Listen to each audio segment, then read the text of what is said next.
edit messages on Character AI. Hello everyone, welcome back to our channel, and in this video I'm going to show you how you will be able to edit messages on your Character AI account. So first of all, just open the character that you are talking to, and after that, in order to edit the messages from the chat itself, you just have to hover your cursor over the message that you would want to edit.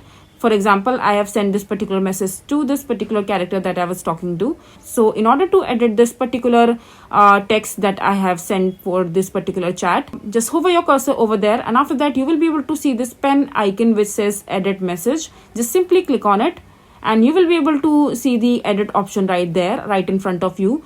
You just simply have to edit the message as per your liking, and after that just you can also add the message that you want to send along with the edited message, and after that just simply click on save, and this way you have edited this particular message, and you can also see the edited sign right below the message that you have just edited.